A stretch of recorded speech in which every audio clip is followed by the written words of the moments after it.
2023 Board of Adjustment meeting. Could I get a roll call, please, Brandy? Yes. Dolly. Here. Kays. Here. Colhane. Here. Brink. Here. Ford. Here. Dargis Johnson. Here. Oletsky. Here. And then Hanson and Spire absent because we have a full board and a quorum. All right, thank you. Next item on the agenda is the approval of the agenda. Could I get a motion and a second, please? So moved. I have a motion and a second. Any further discussion? Seeing none, all in favor say aye. Aye. Aye. All opposed, same sign. Motion carries. Fourth item on the agenda is the approval of the minutes from the November 10th meeting. Can I get a motion and a second, please? Ford moves. I have a motion and a second. Is there any need for further discussion? Seeing none, all in favor say aye. Aye. Aye. Opposed, same sign. Motion carries. Fifth item on the agenda is our regular agenda. 5A is board consideration of a conditional use request at 1500 North Highway 20. Brandy, will you take over, please? Yes, thank you, Jeff. So this is a conditional use request for multiple uses. It's for a campground, apartments, and caretakers residence in the C3 Highway Commercial District. If you recall, we acted on this as a rezone from I-1 Light Industrial to C3.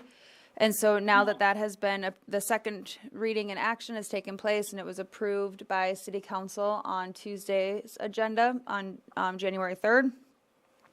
Now it can come forward to the Board of Adjustment to act on the proposed conditional uses. And so these conditional uses are existing on the property, and so it's just bringing the property into complete conformance, and that they would be able to expand on these uses as the property continues. So it is having the property rezoned to C3 brings it into conformance with the existing uses and then with a comprehensive land use plan. So that is all good to go. With that, I'll stand by for any questions. Mr. Chair, in your review, the existing structures that are out there, they all are in compliance with setback requirements per the ordinance today? Yes, so as long as, and these buildings have existed for quite a while, anything that has been permitted it is in compliance. And I can't say that even just looking at the property, everything is conforming to setbacks. Except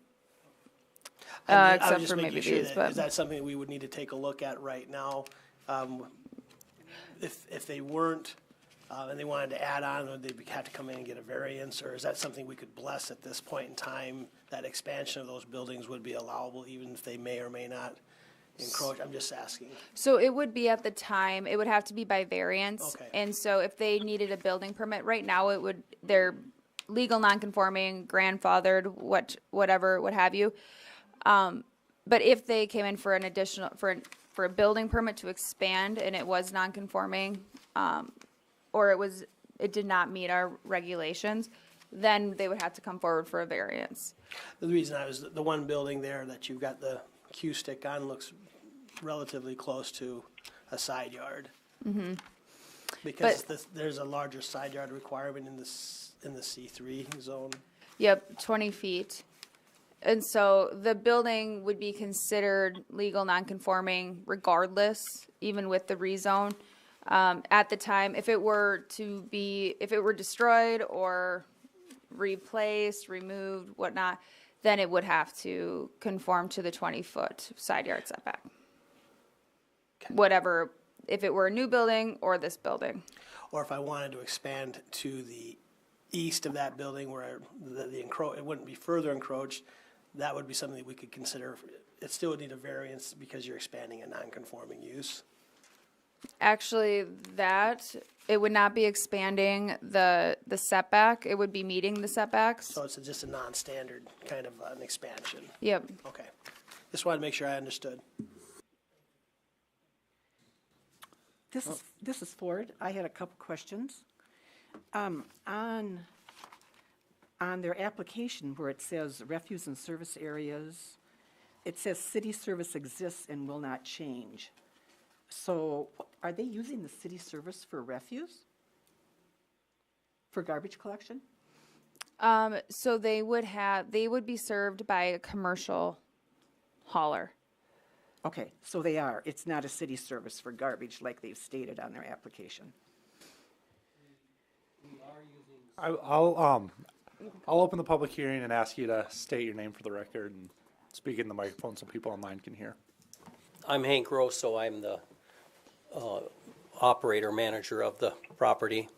We have city garbage because we have 4 residences on the grounds. But they're not in a residential zone. They're in industrial, Yeah. commercial. I don't think city garbage picks up garbage in commercial zones, do they? Well, but they have been, so. And Right. for the 10 years I've been there and prior, it's always been that way. But my question is that correct, or do they need to switch to a commercial service? They go by the use. So if it's a residential use, then they would. And I kind of just overlooked that there are residences on the property. But we can look at that further to make sure that it's, Brandy, can I give an example? Along Highway 81, there are residences in a C3 zone, and city picks up those as a use for residential use. And apartments is one of the conditional uses that we're voting on today, so it would be in line with that. So would they just pick up the garbage from the homes? And when they have their camps and stuff, which is a business type opportunity, would that be a commercial pickup? I guess I see that as a big gray area, something that you might want to look into and figure out what's what. right. And do you guys have a commercial hauler too, Hank? When we have camps and stuff, we pick up loads of that huge amount of debris to the dump ourselves. But yeah, no, that's a good point, Diana. And the solid waste services, I mean, they're pretty diligent too. So I'll bring this up to them for sure and just have them. You know, Give it a solid fresh waste is look. near and dear to my heart. That's why I saw that and thought, it's better to sort it out now rather than have some kerfuffle down the road that, you know. Right. And So, if it's anyway. something that they would be better served now with a commercial hauler Right. rather than the city services. So I'll bring that up to them. Okay. I did have one other quick question, Mr. Chair. The RV hookups, are those campers that are there for the entire summer? Are they just based on events, or how does that work, sir? Both conditions. So those campers that are there, let's say from May to October, throughout the summer, are they pumping their effluent straight into a sanitary sewer system, or do you have a dump station, or how does? And the reason I ask that is this property is situated over the shallow aquifer, and I know that when I look at county rules and other things like that, one thing we always are wondering about is where does the waste that's generated from campers go? Yeah. So how is that addressed in your plan, sir? All of our RV hookups are connected to the city sewer system. That's the answer I was hoping you were going to say. Thank you. So I had a couple more questions. The mobile homes, you have 2 mobile homes on there? 4. 4. Oh, all right, I just saw 2 on the map. How old are they? Some are close to 40 years old. I think 2 of them are, perhaps 3 of them. One is a 1990s double wide. So that's maybe something else to look into, because it says in the ordinance that there's a maximum age requirement, but that can be, there can be a waiver by the building official if they've been inspected and the building official approves that they're meeting all the requirements. Is that in the process to have those inspected? Yeah, so, and that would be again at the time of building permit issuance. So, and that more so applies to when somebody is wanting to do anything with a mobile home that is more than 20 plus years, if it's bringing it into a new lot, or say if they would bring one into this property, then at that time we would inspect it to see if it were HUD approved and then able to be moved in. So it's all done at the building permit issuance. So they would be inspected when if a building permit is issued? Yep. Okay. So then I have one more thing that, just to clear up. So I'm the campground, and I'm looking at our definition of campground, which is a plot of ground for public use. And so public use, I guess, to me means anyone could drive in, and if there's a spot, you could camp there. So is this a public campground, or is it a private campground for your church facilities? Well, if you mean by public, yeah, we will let anybody come and camp there. But it is owned by a nonprofit organization. Right. But we do take outside people who want to come in and camp. Okay, Yeah. great. That's good to know. Thank you. And I think too with campgrounds, like when it still is private property, so it would be that the public can come and camp there.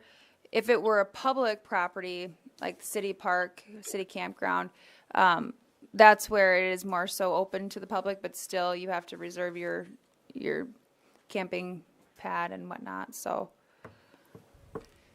Well, it just says in the definition, it's a plot of ground for public use. Right. It doesn't indicate if it's owned privately or by the city or what. It just says it has to be ground for public use. So as long as Yeah. he's allowing anyone to come in and camp there, then that's a plot of ground for public use, no matter who owns it. Yeah, and I think too that if somebody had a if somebody was trespassing, the conditional use wouldn't make that okay. Just saying that a campground is used it's a public use, or it's used by the public. Normally, the way most ordinances are written in water towns is not. They distinguish between private and public campgrounds. But I think the determination is what you're saying is correct. As long as he's allowing the general public, if I want to come and camp there for the summer as as a worker or bring the family out there, then that would connote a public use. Right, right. As long as that's allowable, Yep. then I would say it meets the definition, and that's fine. Chair.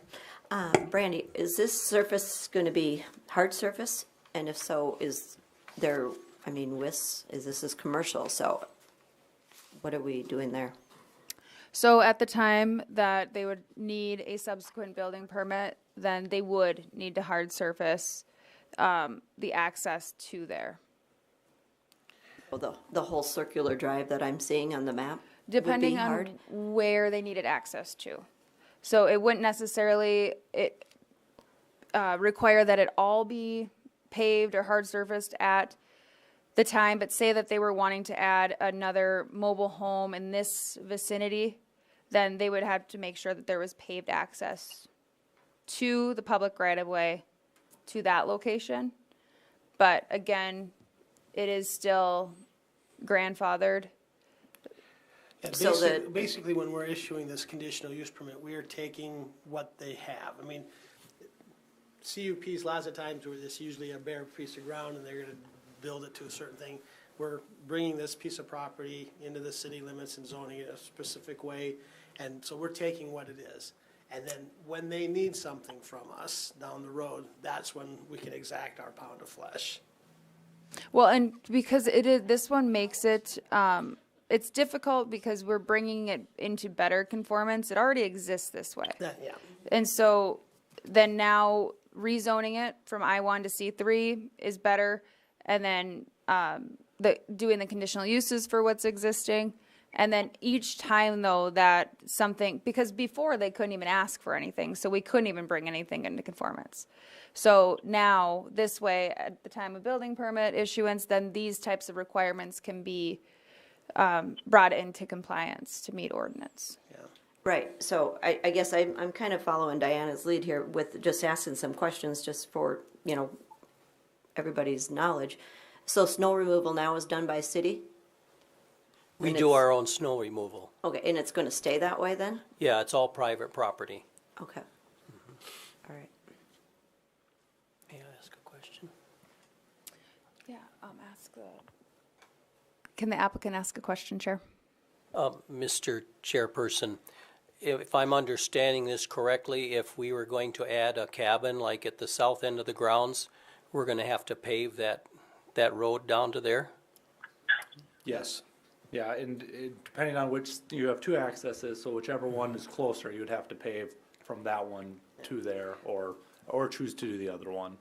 At some point in time, the property will eventually become compliant with all of the city codes, of which paved roads is a part of that, even on private streets, right? And so you don't even get to ask to do anything, by getting the conditional use permit, that gives you the ability to expand or move things in or build on. But once you come in for a subsequent building permit, then the city is going to make you then bring in pieces or in totality the property into compliance.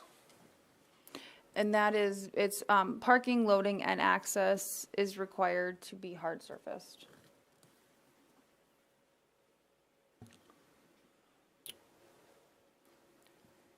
So I think a lot of these things we're discussing right now are just kind of a heads up, because you don't know all these things.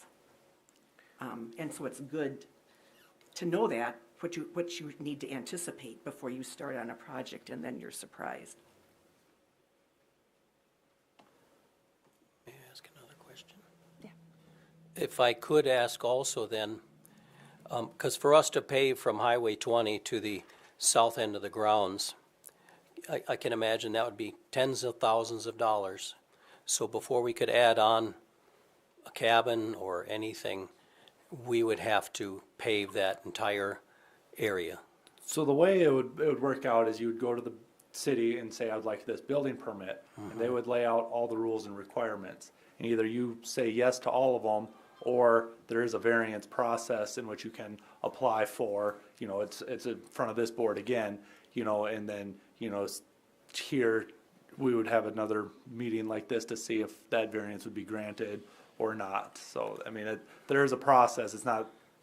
Okay, so there is a possibility of getting a variance for such a situation as this. But don't count on it. Well, I understand that, but if you hear my heart with an organization like that that's been there for over 50 years, Right. with the same use and we're moving off these old mobile homes. We've moved 4 of them in the last 10 years since I've been there, but wanting to replace them with cabins. So instead of $30,000 for a cabin and paying $2,500 to move out a mobile home, now we got to add on $30,000-$40,000. We had our approach paved last year, and that was $12,000. So $30,000 or $40,000 for a roadway that sees very little traffic to speak of. Right, and Yeah, and- truthfully, we can't really get too much into the variances now because the variances weren't advertised at this meeting, 'cause Right, it'd be a yeah. public hearing and. Okay. Again, we're just trying to let you know that if you're gonna be doing things on that property, there's gonna be more asked of you.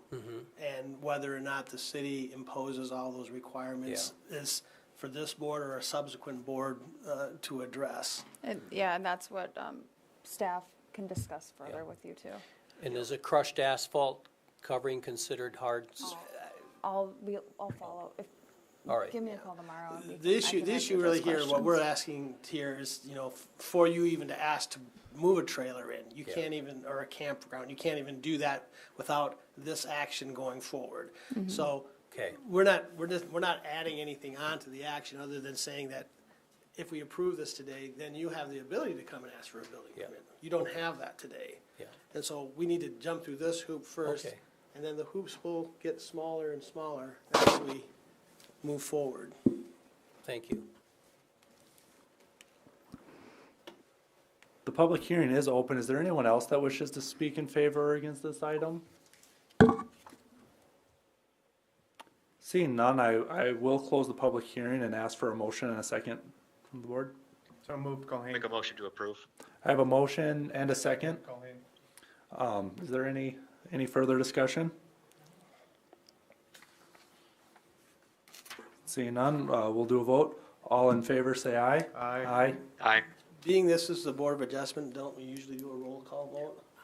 Brandy, excuse me, will you do a roll call vote, please? My apologies. Yep. Aletsky. Yes. Jargus Johnson. Yes. Ford. Yes. Brink. Yes. Colhane. Yes. Kays. Yes. Dolly. Yes. No, that, good to follow proper procedure. So, with a vote of 7-0, motion carries.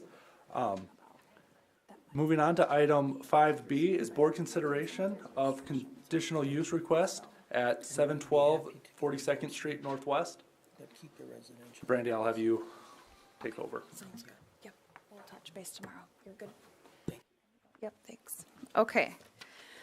Thank you, Jeff. So this next conditional use request is for 712 42nd Street Northwest.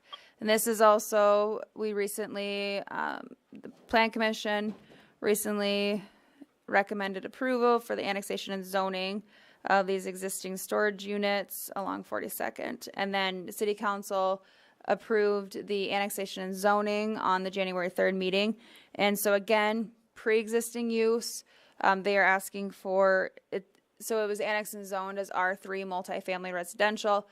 They can do storage units not to exceed 600 square feet per unit, and with no water or sewer services in the R3 district as a conditional use. So that is what they are applying for here today.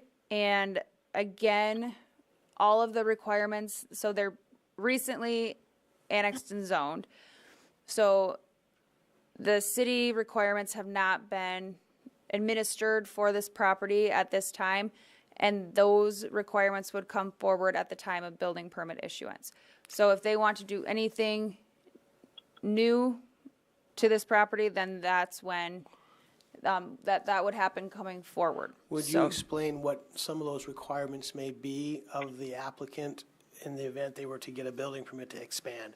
Yep. How are the temporary storage units, Yep. those, how is that handled under the Yep. current ordinance? So, and I was gonna get there.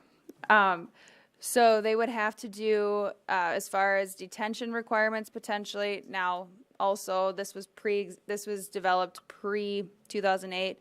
So if they're not creating over an acre of impervious surface, then they wouldn't necessarily have the detention pond requirement. But you can see here, they would have to have a driveway access that would not exceed 40 feet. So it couldn't be just this entire stretch of access. They would have to have an actual location with a grassed boulevard. And then that should also improve some of the drainage issues that this area has. And then also the individual, so outdoor storage, they can have 3 items located in the rear yard.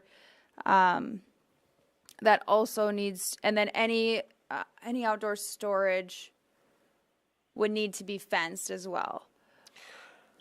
And then they also, any loading access or parking would need to be paved, and they cannot have more than 80% of lot coverage in the R3 district.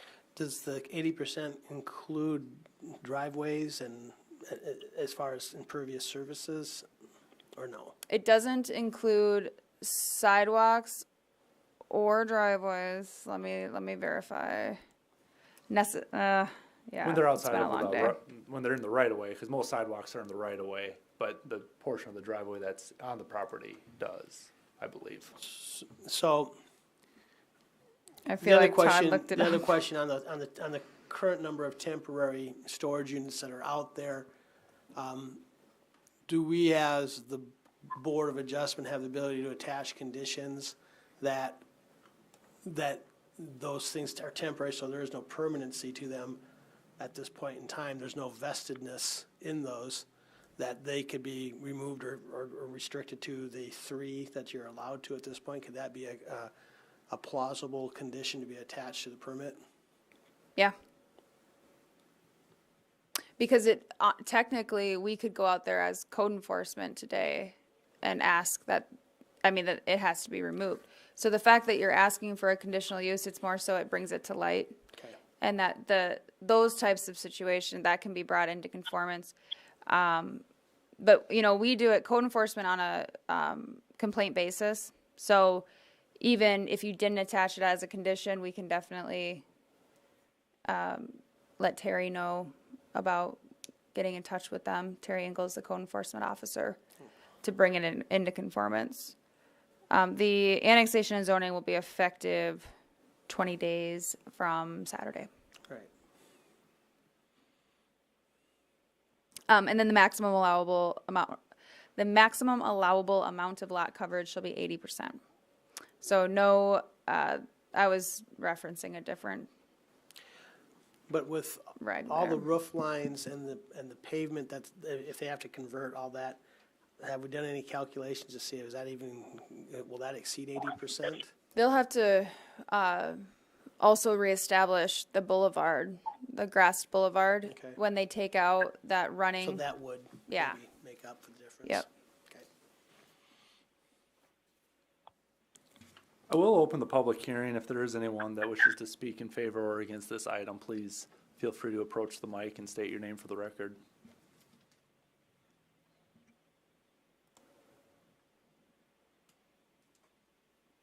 Seeing none, I will close the public hearing, and I'll ask for a motion and a second from the staff. Mr. Chair, Yes. I'd like to make a motion to approve the request with the caveat that the temporary storage units that are there currently be removed by the 1st of June, or be, so that they comport with the current zoning requirements. And then they still get their storage buildings, but they're going to bring everything else into compliance regarding the temporary storage units. But I give them till the 1st of June because it's winter right now, and they've got probably leases in place with people and those types of things. Second. We have a motion and a second. Is there any further discussion? And removed unless they can be permitted to meet. Whatever, that if there's like, if we allow 3 or whatever the requirements are, that they are then placed in conformance with whatever requirements that the city has. But basically, the only thing that's allowed out there are the permanent storage units and whatever else is allowed by code. I don't know what the. And so but if they were to get them permitted as structures, but then they would, How do you permit a movable structure as a permanent structure requiring in the city? Is that allowed? I can take a temporary storage unit and plant it in my backyard as a structure.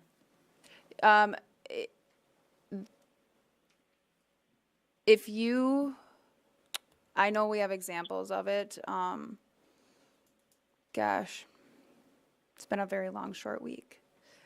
I'm not trying to cause a problem. I'm just thinking that if we've got temporary structures out there, and those, to me, I've always viewed portable temporary storage to be that, temporary, not something that sits there for 3 or 6 months or 9 months, especially when it's adjacent to an R1 zoned area.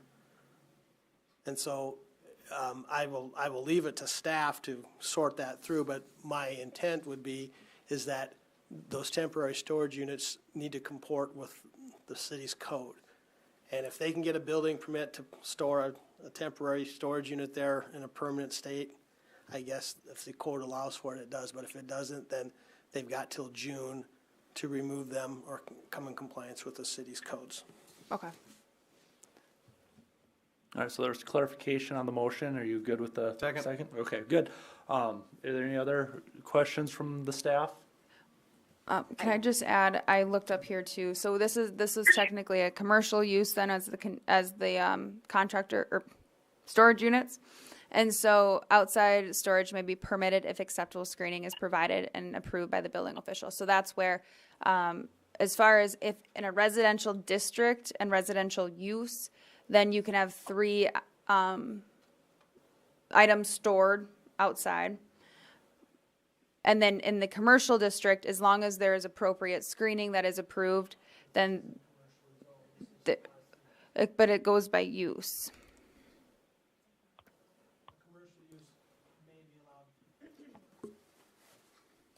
But we as the Board of Adjustment can dictate the terms of, I guess is where I'm at with it. If you're gonna keep them out there, I think the board can, at this time, attach a condition on what that screenage is and not leave it with the building official. So I guess what I would like to say, and I can even restructure the motion, is that if the intent is to leave all those storage units out there, then they have to come back with a plan to show us a screening plan on how that's gonna be impactful to the adjoining properties.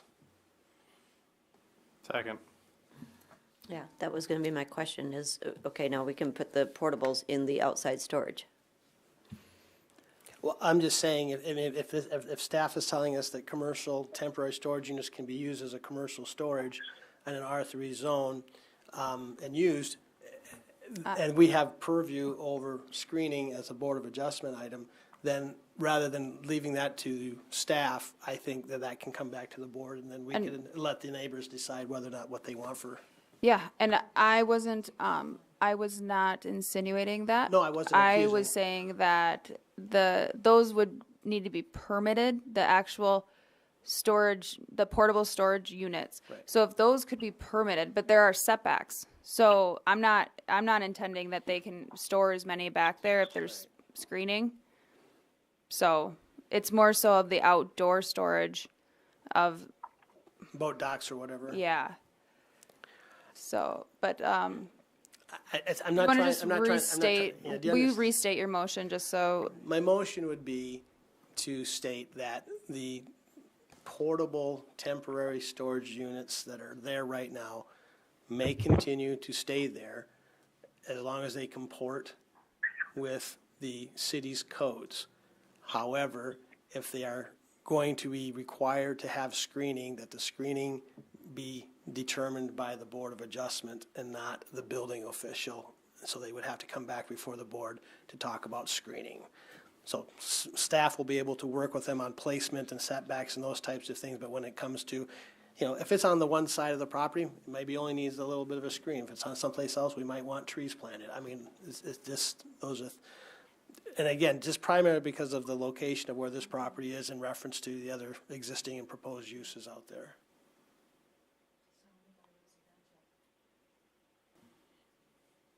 I continue to support the motion. Okay, thank you. you don't want to just say that any outdoor storage would require a 6-foot fence? I kind of think it depends on if I'm talking 3 units, if I'm talking 15 units out there and where they're located and, So you don't have, I think there is already a fence here. okay. So, and they cannot have storage in the front yard. So I'm not sure. Well, that's why you're here to help us explain. I guess those storage units that are right there up against the road is probably what I've got the most heartburn about. But what And you're those saying, can't Brandy, is be that there. they're not already, regardless of what we do, assuming that this comes into the city, that violates city ordinance. Yeah. Regardless of building permits, regardless of anything, Terry can go out there and say, move them, or I'm gonna write you a ticket, right? Yep. But you say that that's based upon a complaint. But what I'm saying that we'll get in touch with Terry tomorrow because this is it's brought to our attention. Yeah, remove it or screen it. Yes, okay. Thank you. Yeah, All right. I'm fine with that. Remove it or screen it or come in compliance. And then I'll leave everything back to staff to take care of it. Any other comments? Sorry. I think we need to hear what the motion is again, Oh, because God. it's All kind of, right, so I feel like we're trying to pick yes, but maybe in short, simple sentences. trying to pick a speaker of the house. So, sorry. Motion to approve the request for commercial storage units on an R3 zoned property, subject to the temporary storage units that are currently there becoming in compliance with city codes. Is that simple enough? Yep. I think that's good. Basically, staff, do your job. Second, yeah, I mean, it's sort of circular, right? Because they have to comply with the ordinance anyways, but Yeah, I get it, yeah. All right. I just want it on record that we are seriously looking at the temporary storage units that aren't vested by any sort of perpetual right. All right, we got a motion and a second. Could we get a roll call, please? Yes. Dolly. Yes. Kays. Yes. Kohane. Yes. Brink. Yes. Ford. Yes. Dargits Johnson. Yes. Aletsky. Yes. 7-0, motion is approved. Item 5C on the agenda is board consideration of a conditional use request for apartments located at 15 First Street Northwest. Brandy, will you take over, please? Yes, thank you, Jeff. So if I get it pulled up here. All right.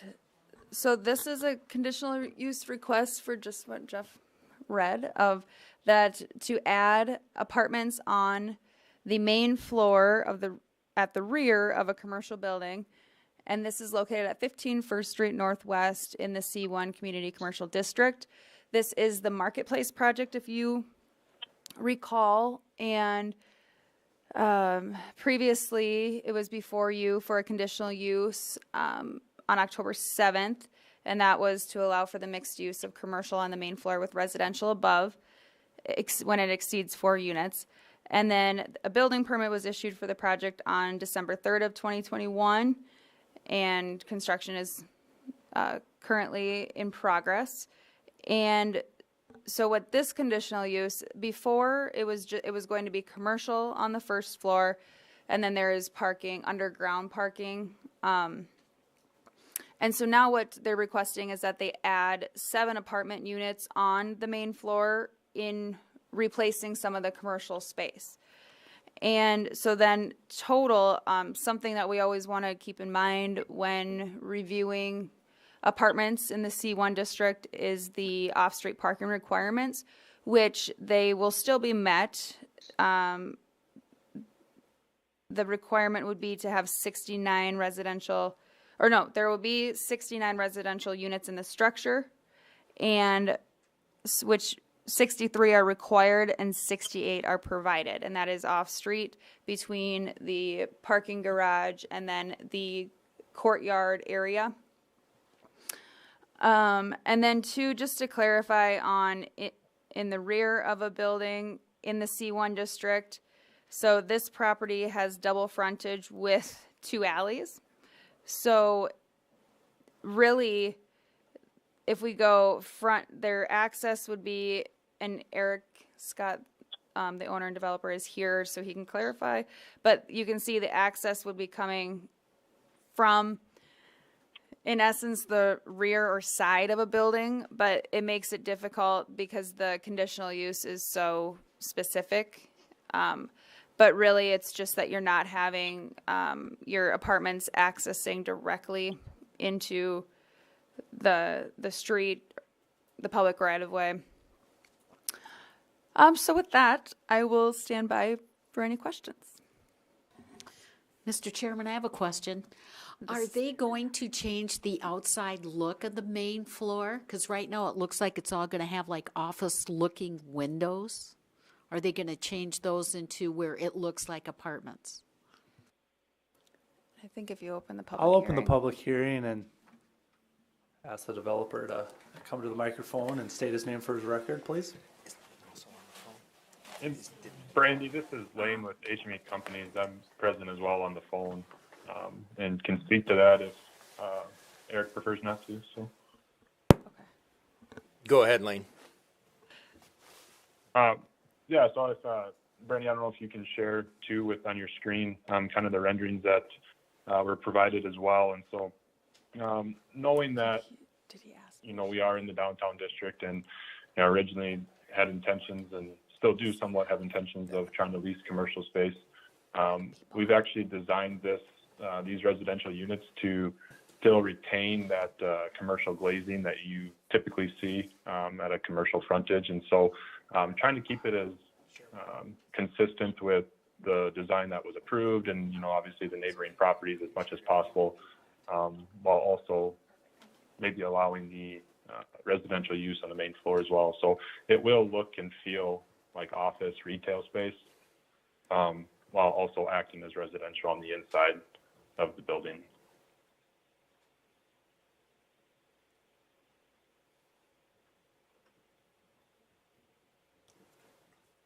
Thank you for that explanation. Do we have any other questions for the developer or designer?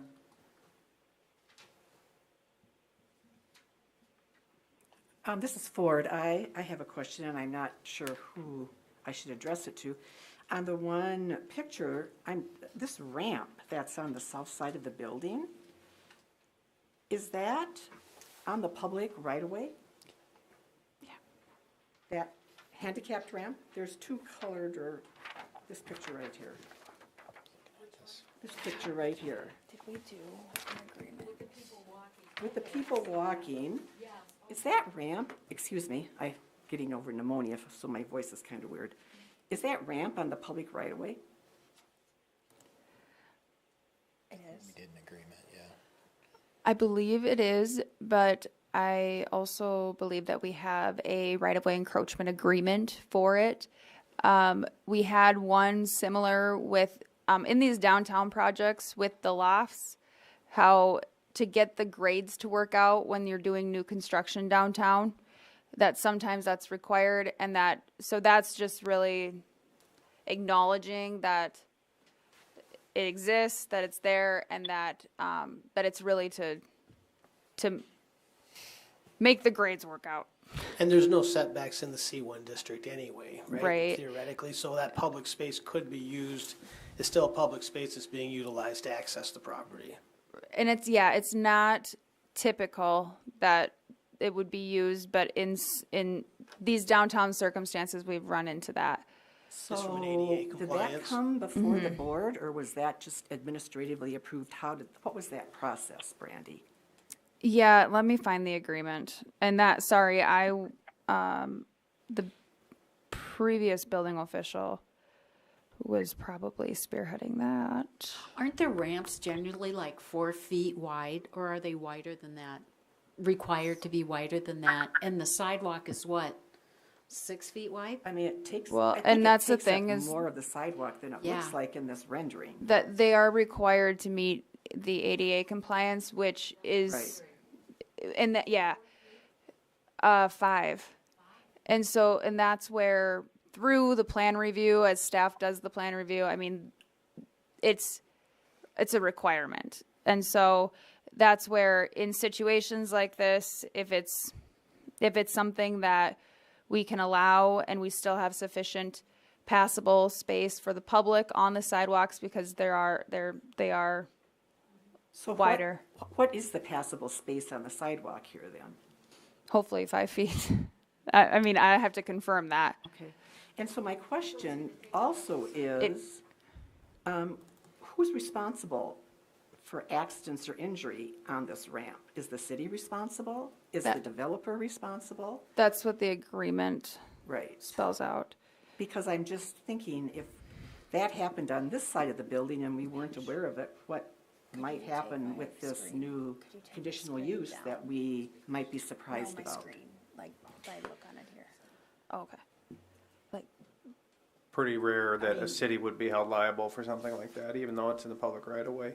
I think it's the Tabor case indicates that the city would have to undertake maintenance of it for them to basically, so as long as he's responsible for maintenance of it, it's on the developer. wasn't that hard to find. I'm not giving legal advice. I'm a lawyer, but that's not legal advice. But You cited the case we were all thinking. You can try it back on. So, but my concern is, this property is edge to edge. And now it's edge to edge, and all of a sudden we have a ramp. I think that's a double sidewalk too, though. I think it's probably a 12 or a 14-foot wide sidewalk. Maybe I'm over exaggerating, but it's a wide sidewalk there. So I think there's probably plenty of space. See, that would be fine though, if there was like 4 feet on the rest, from the, to the curb. I think it would be fine, because the Even if 2 it's- feet, 2 people can walk beside each other. What I'm saying is even it's probably wider than a normal sidewalk, even with the ramp. All The right. remaining You have to have spaces. room for a wheelchair That's what I'm saying is I think it's probably to wider get than. comfortably through there. Yeah, and you can see Let's that give it there's a good measure view. here. Okay, that would be There's a good view in the packet, Brandy, if you could pull it up and share. I can't see what you're sharing from the team's view. Oh, okay. But it does show the the area, on the site plan that shows that. It shows the 5 I've foot. never measured it and then myself, looks but like I there's literally probably walked right another there 7, 8 about foot. twice in the last 2 according to the days, and survey. it's All right, probably let's bring 14 some. feet wide or 12 feet wide, something like that. Let's bring order back to, let's bring comments through the chair, just so we can keep. I'm gonna look this up so we can get that figured out.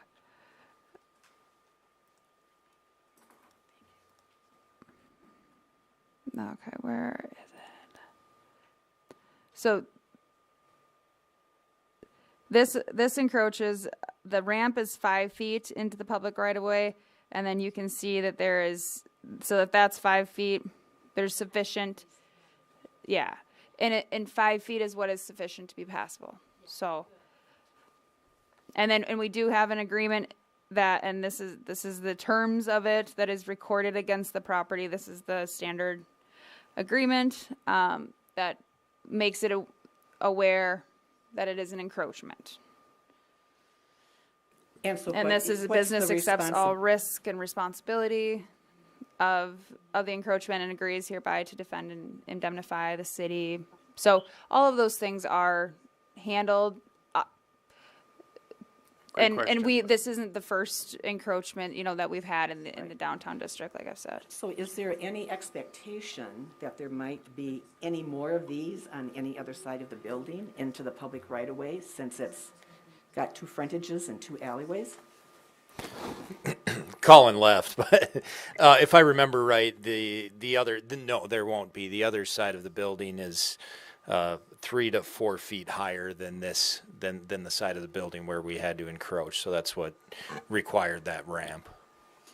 And I would also say no, because they were not shown on the plans that were submitted for the building permit. And so if they changed anything, they'd have to modify those, but that's not what was permitted, so. Chair. Eric, does this effectively eliminate all the commercial uses on this building? It does not. There's about 2,000 square feet right there on the Camp Avenue, that's Camp, side that would remain commercial. I think it's around 6,000 square feet on the north end. That's a little bit further off the main road that would be converted to residential. Not yellow. But all the stuff on that sort of east wing is gonna be residential, right? Is my Everything in the yellow. Correct. Yeah. Correct. So Eric, what's on the backside of, along where the 20 ground, yeah, so if you drag your cursor all the way down, Brandy, what's on the backside of the building then? Is that, Alley. Oh. yeah, that's alley, but what's along the alley? So there is underground parking and then ground level parking here. So if that's the area you're looking at, that's parking, indoor parking. Ground level, okay. So And Eric, underground. where will the commercial be at? It'll be on the west camp part, and that's on the left side? What am I trying to What say? will remain commercial is on Camp Avenue there. Yeah. Yep. And then how about where you go into the parking lot? Will that also be commercial too, up to the yellow? That's That's indoor parking. Indoor parking, Yep. okay. So how many commercial units are you gonna have then? It would just be one unit, one Just the commercial one? unit. Yep. Okay, And if I remember right, it's roughly 1,900, 2,000 square feet there. okay. That's correct, Eric. Can I ask the obvious question, Eric? Why? I can let Lane answer that, or I can answer it, but we're really looking for some flexibility based on market demand, and just trying to prepare for if we need commercial, or if that's not able to fill, we need to be prepared and start to make arrangements to be able to turn that space into rentable space. I certainly So, understand. yeah, I can appreciate that. I'm sorry, Liam. No, I'm sorry, I Yeah. spoke out of turn. No, I just jumped in, sorry. Okay, so can I throw this at you? Why can't we keep and I appreciate that. I get that finding someone to rent that might be difficult, might not be. If you kept the east end open to commercial, so you'd have another very nice frontage, why couldn't you add more main floor garage parking and rent that out to residents in the surrounding uptown area? And I can answer that too, Eric, if you're good with that. Go for it, Lane. Yeah, I guess for us too, what we've found out, and again, I work for HME companies, and we're partnering with Eric on this, and also have our in-house property management, which I'm a licensed property manager, and we've had other units in Watertown. And so when we look at this, we don't really see a large demand for renting additional storage or additional garages, things like that. And with the heavy competition and growing market and residential market that is in Watertown, you have to be competitive with the amenities that you offer. And so part of that amenity package is having, whether it's underground parking or attached garaging or, detached garages, those really are part of the rental rates. That's kind of as, these tenants and these residents move in, it's more so kind of in line with what they expect. And so to convert that into, additional renting space, that one, there's not too much of a market. It's almost, like I said, a given kind of as they move in. And then two, obviously, it doesn't generate the revenue necessary to cover the construction cost of making that a parking structure. And so we have the flexibility to convert it to residential while maintaining, the parking to get to the amenities that we need. It drives the revenue that would match a commercial space to kind of offset the cost of actually building it. But you've got 3 floors of already rentals.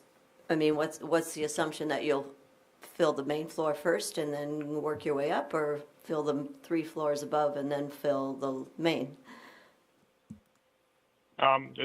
It's kind of entirely up. We can't dictate where tenants choose. We can give them the option. And again, part of the conditional use too is to allow for that flexibility. I know Eric and his team are pushing aggressively to try to lease the commercial if possible, because that's obviously our preference too. We just have the ability to convert it to residential in the event that we need to and get it leased out. And so having that option as well just helps us. Chair, are you guys running into, does this increase the number of parking spaces you need then? And is that creating issues from a design perspective? When we made this change, we did add 7 parking spots, the 2 next to the building down there, and then 5 up top. I don't know exactly how that equates to the counts as Brandy said, but we did increase the parking to allow for it. Initially, that was going to be just a courtyard area there and access for the commercial space. We added those. What is the parking ordinance? space. Is that giving you guys, is that creating hassles for the design portion of it? I mean, I genuinely disfavor parking, especially in our commercial district and downtown. I genuinely disfavor mandatory minimums. I understand that we have one. I'm just curious if it's creating an issue in this particular project. In terms of, okay. They, so for commercial, they were already exceeding because actually with the residential, it does create, they have 7 new bedrooms, so then they have to allow for 4 parking spots, but that was able to be. It was already accommodated. Yep. Follow up, or maybe just a statement. I mean, I'd be lying if I wasn't disappointed, because this is probably one of my favorite projects in all of Watertown. I'd like to see it. I mean, it sounds like you guys are going to try to preserve the commercial aspect of that. I mean, That's my intent. and if you can, but it's just, I understand that. But the flip side is part of downtown is being flexible, right, and being adaptive. So, all right. There is some demand, to meet. There is, from my viewpoint, I agree. I'll be very disappointed if this doesn't end up as commercial. That was part of the vision from the get-go, and I mean, that's why it's called the marketplace, right? The name is a bit of a misnomer at that point, but at the end of the day, it does have to make money. I have had some conversations with folks that are seeking ground level units downtown, and they would like that. So there's demand. I think that's a good thing, and I think. Whether exactly how that mix comes about, having people living downtown is only going to help us build downtown, build traffic downtown. And so If I don't get too caught up in the sacred cow here of commercial on that main floor, all of it's, I believe, good in the big picture for downtown and even for other commercial space. That's 7 more residents that ultimately are going to shop and traffic downtown that just allows us to fill other commercial spaces or creates the opportunity to build more commercial elsewhere. So. Okay, I got another question. Where's the door at that they're going to access? Off of the alley parking lot? Or is it in that middle part right there? So they'll all my access arrow is? right there and then go in? Yeah, unless they have indoor parking spots. We haven't necessarily assigned which units those indoor parking spots go. But yeah, from the exterior, they would access through the front right there. Mr. Chair, this is Ford. I recall I was at the meeting in October when you came for that initial conditional use that you're asking to modify now, and I specifically asked about green space, and you specifically assured us that there would be that courtyard that I think now you've turned into parking.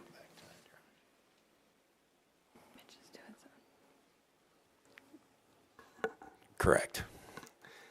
Some of it, there would still be some green space in the rounded area, but certainly we have to balance the parking with the green space based on what's marketable. So that is an unfortunate circumstance of making this change. And I'm trying to can't quite get it in the conversation. Are you asking to add these ground floor apartments if you can't rent them out as commercial? Or are you specifically saying we're going to put these ground floor apartments in and they will not be commercial? I'm uncertain about that discussion. Is it still, are you still thinking you might make those ground floor apartments commercial? Is it one or the other? I can let Lane respond to that as well. He's the one that drafted this, but it is my intent to get this leased out as commercial space and preserve it as commercial space. So then why are we saying it should be apartments? If I can add quick. So if they were granted a conditional use to do the apartments, it would allow them the flexibility. If they did not install the apartments within a year, it would go away. But I think it's just during this time of as they feel out the market, it gives them options. But they don't know if they don't ask if they can plan for that. But as Eric is stating that he would like to still have it be commercial, but just to know if he has the option. So in the event that it is commercial, and that's what Eric wants, and I think we all are kind of hoping that's what happens, they don't need the extra parking spaces anymore because it would be commercial. And then where Diana's going with the green space, would that come back for the previous or no, or how? Green space isn't a requirement because there are zero setbacks. I don't remember. I don't think I was at that meeting, so I didn't know if there was a requirement. It's not a requirement, but it was an assurance by the applicant. And I'd have to look back. Was it a condition of the approval? No, it was not. It was a discussion that I had specifically about that. Yeah. And that was not part of the motion, but Okay. it was an applicant assurance that it would be there. Okay. Okay, I'm going to ask the obvious. It's either going to be commercial or apartments. It's not going to be 3 apartments and 2 commercial, and then the commercial moves out, so now it's an apartment. And then, okay, now we got another commercial, so the apartment moves out, and now it's commercial. It's not going to be mixed use on the main floor. It'll be one or the other, correct? Correct.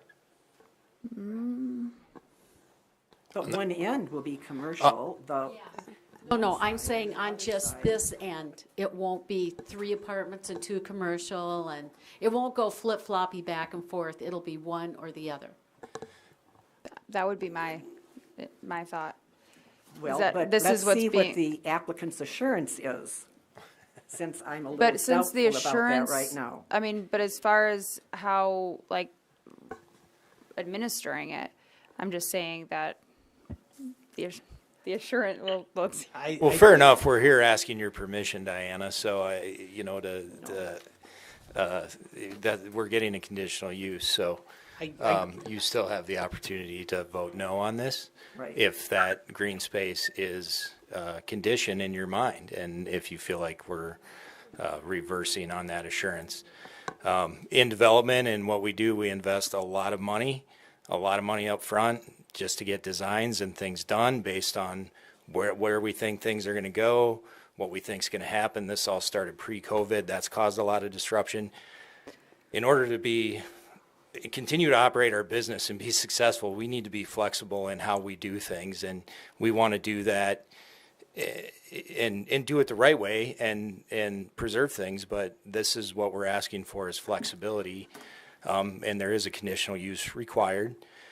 Again, we need to be able to make good business decisions to make this a good investment for our community and for ourselves, and that's what we're asking for today. So, My druthers on this is that if we choose to say residential is fine on the main floor, I don't care if it's 1 units or it's 5 units or whatever. It doesn't matter. We're saying residential is okay. And the flexibility is there. And I think that's what the applicant's looking for, and letting the market dictate. I think we allowed this every single time. It's what, twice? This is the third time. so, but I think that how the apartments are shown, because it is important of where the access is coming from when you're approving. Like I said, apartments on the main floor aren't, it is more specific because you're looking at these specific things. So they're showing that it's going to be on that north wing, that northeast wing. This piece that they're asking for, they're asking the flexibility only in this corner. They're not asking for flexibility along Camp, right? Yes. So in this piece there, whether they have 6 units or 1 unit, I don't Yes. think it really matters, is what my point is. And if they're coming in and saying, we would like to have the flexibility. So that's what we're voting on, the flexibility. We're not voting on green space, or if we have 6 units there or whatever it is, the parking is there, are we okay with it? That's what we're being asked for. If they decide to come in and turn 4 of them into commercial units and 2 into residential later, again, we're just saying we're okay with ground floor apartments. That's what the request is. That's what they're asking us. So, Eric, that's basically what you're asking, right? correct. Okay. so what you're asking for is like a mixed use of residential and commercial right next door to each other in the same building, correct? That's all I'm asking, just let me know. There is no intent to build commercial or, have a mix, a mismatch of units. The only thing that I could ever envision happening, and again, I'm flexible in the way things get done, but potentially if somebody came to us and wanted 2,000 square feet and they wanted it on the easternmost side, I could envision that becoming kind of an end cap of commercial, and then, still having, say, 3 or 4 units more towards the parking garage that would be residential, and that to me would make sense and be functional and would coexist. Once we go commercial or residential, the investment in that construction, it's not going to flip flop back and forth, and I see no way that we would finger and have like commercial on the east end and then 2 residential and then more commercial.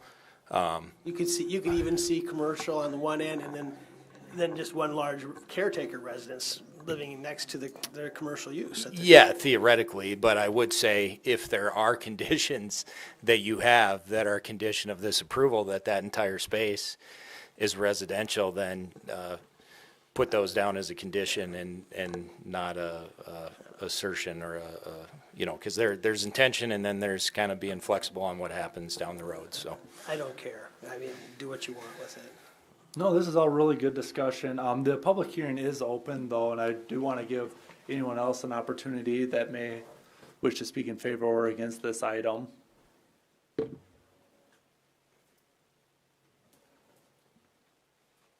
Actually, I got a question. It's Travis and Cartney Bearing, that's just right north of them. How many bedroom apartments are these going to be?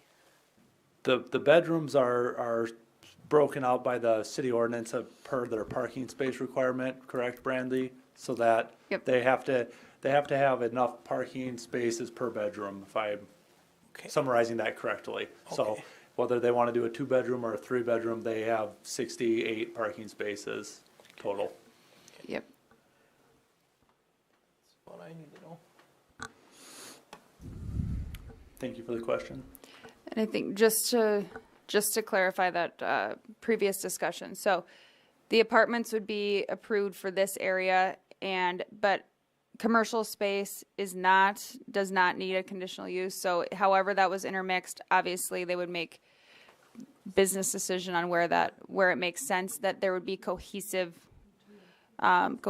between the two. But this is the only area that the apartments would be allowed, just so it's not that it would extend over on Kemp or whatnot, so. This is Ford, Mr. Chair. So it is possible on that the short part of the L, that there could be commercial and apartments there. I mean, that is a possibility. Because approved, it's, yes. if Yes. we approve it, we could have commercial and apartments in that little L. The short leg of the L. Yep. Yes. Okay, thank you. Any other comments from the public? Hearing none, I will close the public hearing and ask for a motion in a second.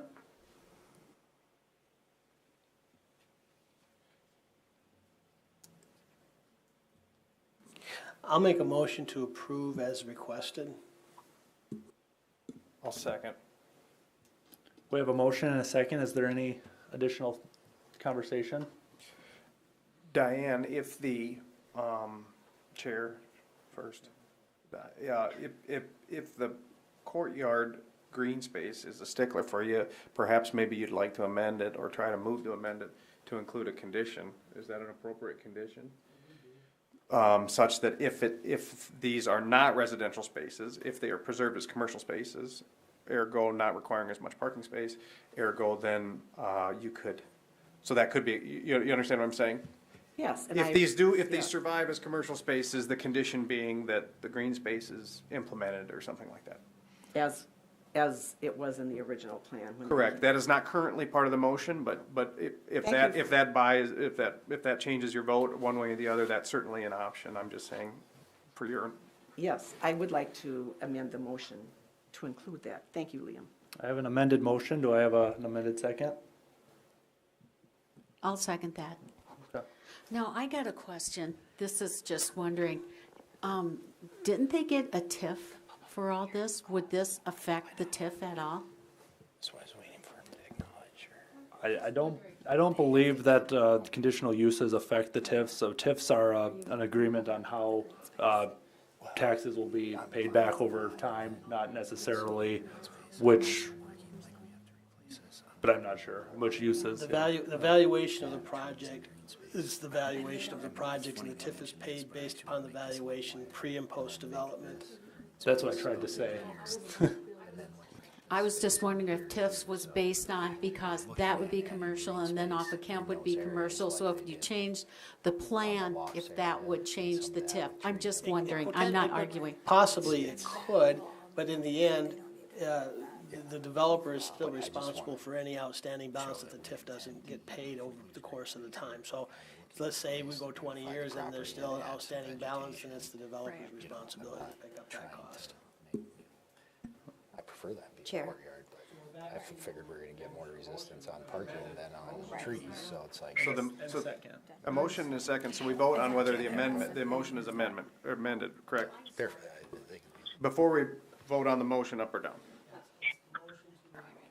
Motion to amend, so we're asking ourselves, do we agree with the motion to require green space in the event it is all commercial?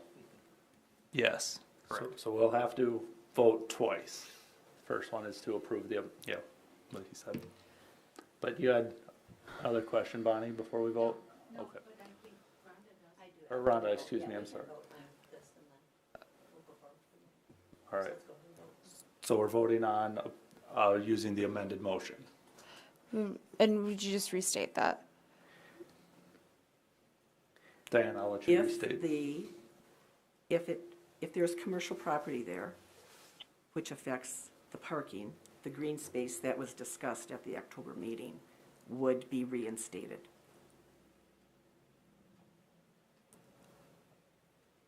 Do So, you want me to, like, I guess as far as what was discussed, you know, like, is there a specific amount of green space that needs to be included?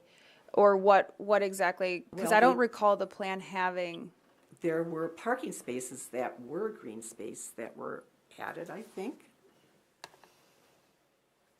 And I might ask the applicant to kind of state if they could kind of just even describe what green space they were talking about. Mr. Chairman, this is Heath. Can I pose a question before the applicant speaks? Go ahead. The green space question, I understand we're contemplating a conditional use here, and we can in theory place any kind of conditions on that conditional use we want to. I would just pose the question though for discussion. I love the green space idea. I'm an advocate for green space. However, I just wanted to pose the question that the C1 district is exempt from that requirement. Do we want to be making a condition on the conditional use that is otherwise exempt throughout that entire zoning district? I don't have any trouble with that since we talked about it last October and the applicant agreed to it, even though it was not part of the motion. Well, I think it's within our purview under required yards and open space to determine what open space is, regardless if it's prescribed by the ordinance. However, I mean, I'm not certain. I'm in agreement. I wasn't here in October, so I don't know what happened at that meeting. So, Yeah, and my question maybe kind of dives more into the legal realm of the administration of our ordinances. This is my personal professional, from my personal experiences in this profession, it just seems counterintuitive to me that we would put a condition on something that is otherwise exempt requirement in the ordinance for that zoning district. That's what strikes me as odd. I'm not discrediting the idea behind it. I think that it's a good idea to have green space as much as we can throughout town. But when it's formally exempt in that district, does it make sense to make it a conditional item to approve a conditional use? Just posing that as a... Did we not do that on First Avenue North with that insurance building next to, west of the guest house? Required that they put some green space in there? because they were asking for a variance to do angled parking in the boulevard. Okay.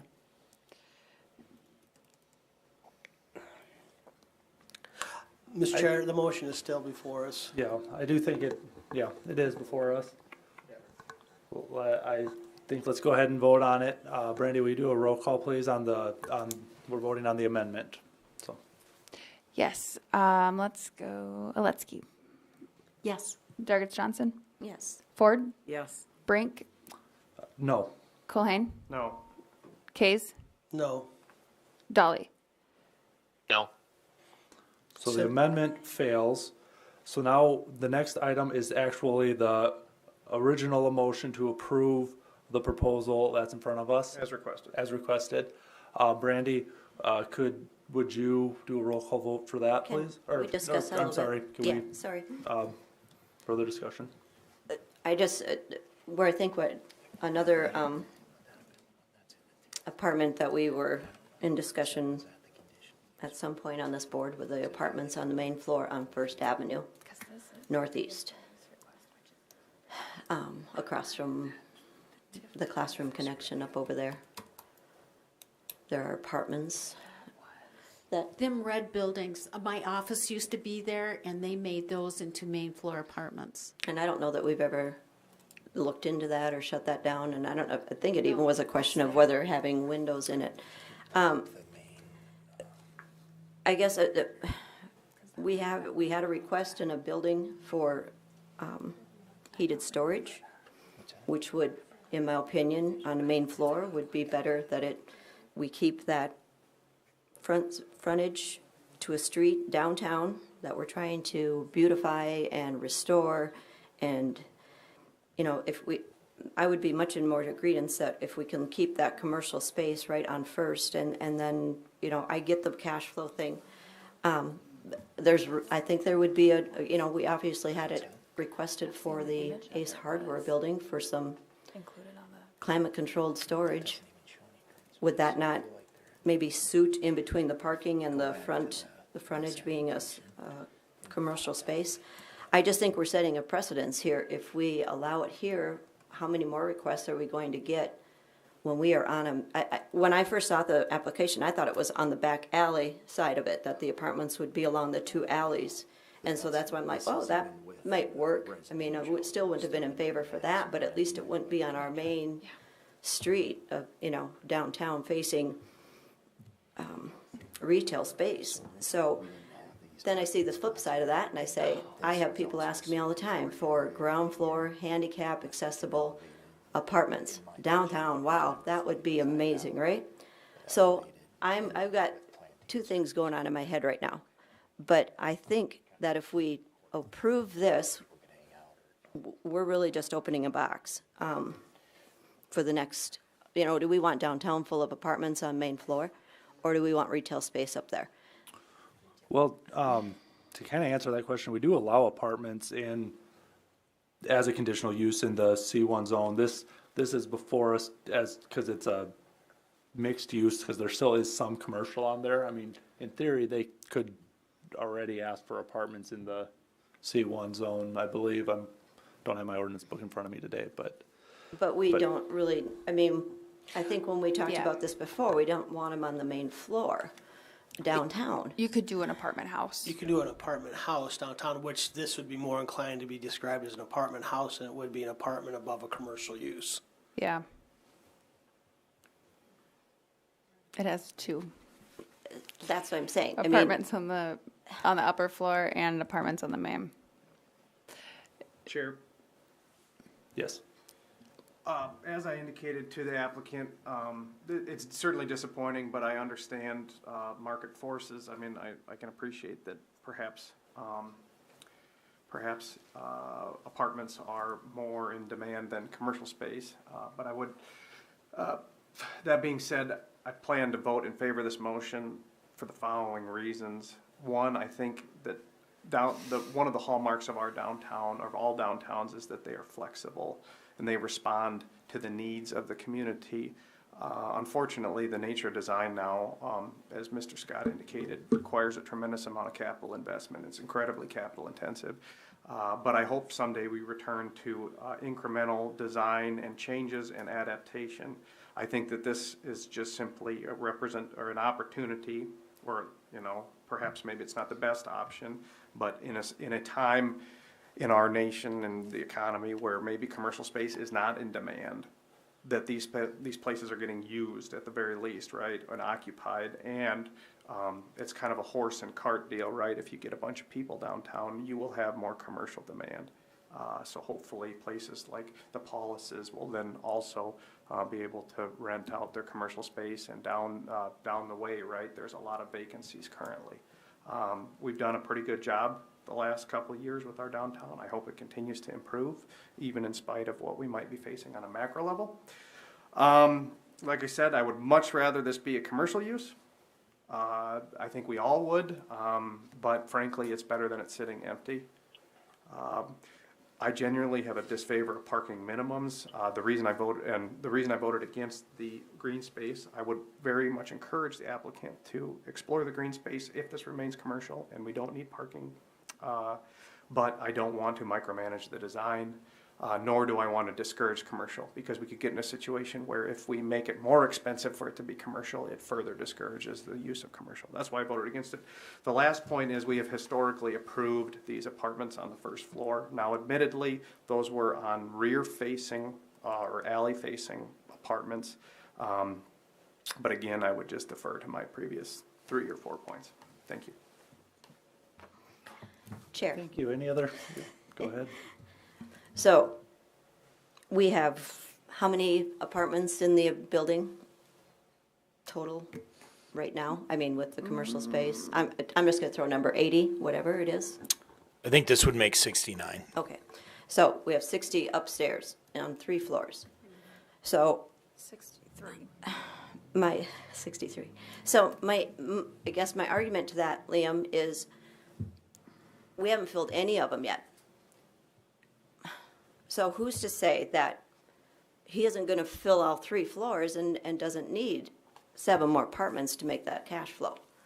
We are already assuming that 7 apartments is going to make that cash flow instead of leaving it as commercial. We have 63 apartments to fill. If these were the last 7 that Eric could fill, I might say, well, maybe, let's see how you get them all filled, and then we'll give you the variance on the last 7. And I know that's, like you said, it's micromanaging somebody else's project. That's why I just see such a potential, what Eric's vision was in the beginning of having a retail space below where I live, coffee shop, whatever, restaurant, whatever it may be. I just think we're stifling that dream by putting apartments there. And that's, on a main street, like you said, in a back alley, that's where I thought you were going with it. I'm like, okay, that would probably work. But we're right on a main drag of downtown. I'd much rather see, like I said, or climate-controlled storage behind, leave that front space commercial and put some climate control for your residents above. So I'm afraid that I'm going to vote no for those reasons, that this was the dream that came, this was the idea, commercial downtown. Sorry. My point is that I think government has to be careful where it encroaches into free market and commerce. And no one planned for COVID. No one planned for the stock market tanking 30% in the last year. We are trying to find people to invest into our communities, make our community better, and take capital into doing those things. I wasn't here when the original project was, I missed that meeting, and so where I'm at with it is that I'm going to support the motion for those reasons, that I think we have to be careful in micromanaging individuals who want to make a positive impact into our community. It would be different if, we didn't have any other commercial space available downtown. I'd probably be more inclined to agree with Rhonda. But there are many buildings that either need to be rehabbed, replaced, and filled. And I think there are other opportunities out there. 7 apartments is not going to kill that aspect of downtown. So I think where we're sitting is we have a few differing opinions, but we have a motion and a second on the table, so I think we should probably move forward with a vote. Brandy, could I get a roll call, please? Yes. Brink. Yes. Dolly. Yes. Aletsky. Yes. Dargis Johnson. Yes. Culhane. Yes. Ford. No. Case. Yes. 6-1, the motion is approved. Next item on the agenda is open public comment. Brandy, do we have any? No. Am I allowed to say something in that? You certainly are. Please state your Thank name you the for record. great debate and great dialogue. And there is certainly the dream, and then there's kind of where reality takes you. And so, I step out often in the dream and the vision, and it is always, the sacred cow might not be a good term, but it is. I mean, these dreams, these visions, and what they are, it's always hard to divert and go a different direction. But in business, you do have to go where the market demands that you go in order to return, in order to make an investment, a good investment, and be able to continue to reinvest into the community. If you could pull up the picture, I just do want to show one thing. If you would all be patient with me for a minute or so, just to show Diana some of the intent and the ideas we're looking at. It's not shown on that drawing, but carving out some additional green space or getting creative with how we make up for some green space, or even if it is a commercial, adding some additional vegetation and trying to stay away from the concrete jungle. But And if I could add to Eric, he had mentioned this these approvals, if some of the right of way would be proposed to be used for green space, that would need to be approved by the Public Works Director. Sure. So just trying to carve out within our parking space some islands in here. There's a little island here, and then there's space within here that we can add vegetation and green space. If you do look at the renderings, we've added some vegetation along the building rather than out in front of that courtyard area and then having sidewalk right in front of the building. And then certainly on this portion, we had to go out into the street to get some utilities and things. And so I'm hopeful, and I don't see why the city wouldn't allow us to put in some boulevards, put a little curb around this, add a tree here, if we have room to do it here as well. And so we are looking to do those things. That is the intent rather than an assurance, I would say. There are a lot of how things come together, but it is our intent to have some green space, have vegetation, make this a nice space and beautify downtown. So. Sorry, do like what they have in front of like the old First Premier Bank, where it cuts out just a little bit more. Is that what you mean? First Premier. Oh, the old First Premier building. Now it's what? Sled, where the sled was at? Yeah. At the chamber? At the chamber. Yes. Okay, yeah, First Premier. Yeah, exactly, like what they've done there. And we own some other property on that corner. Eventually, we'd like to do some of that there, and I think that's been part of some of the city's initiative is to add those into all of our downtown parking areas. But, right here, especially in some of these areas where it's low-lying fruit or we already have to put something back, we might as well put the curb and gutter and add some trees, some vegetation, improve the property. So, thank you. Thank you. Item 7 is new business. Do we have any new business? No. I do have an item. Go ahead. So it's the beginning of January, and I think we do need to do our annual election of officers. So if we could just slate that for the docket second meeting of January. Yes, thank you, it's not Blake. already. Yes, I noted that here at the beginning of the meeting, and actually said something to Jana, but I gotta look back and see. But yes, if we need our annual election, we'll get it on the next one. All right. Good call. Mr. Chairman? Yes.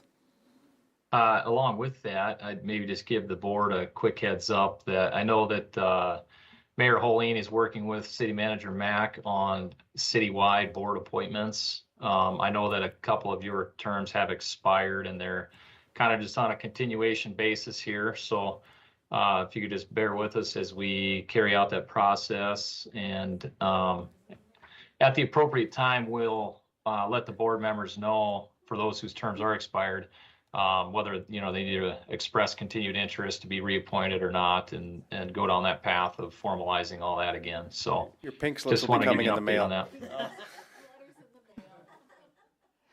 that. Heads will roll. Since we do have a full board here, do you guys want?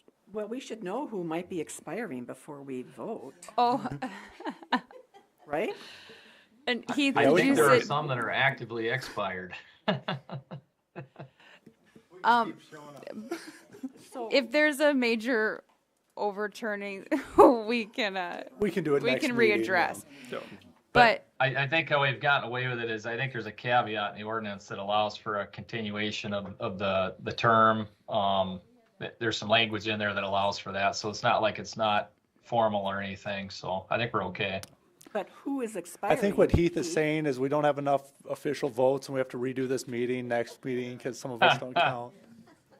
No, I'm just kidding. But no, that's a good point. Maybe at a next meeting we'll see where we're at. And Do you know who's expiring or has expired, Heath? I do not personally. That's something all right. that Brandy and I can certainly get put together. She may have that information in her files. I don't know that off the top of my head, though. yeah, do you know where it's filed, Janet?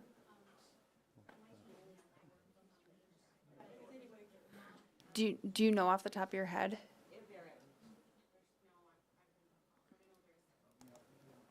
Let me see if I can. I know that for myself. I've served a little over 3 years at this point, so.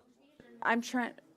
No, I'm trying to look for something that I might have.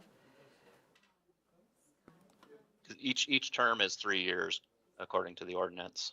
Yep, and I have that ordinance pulled up. Right there. Yeah, and Commissioner Dolly, I believe, now that you say that, your name does come to mind as one of those that was coming up to be expired or maybe recently did, or I don't know exactly. Dolly has been expired for. So, do you see this, Heath? I got, or I have. Okay, I have to share it specifically. What? What do you mean? Oh, I know. I'm trying to get this pulled up. Patience. Okay, so Blake is expired. Brink is expired. Oletsky.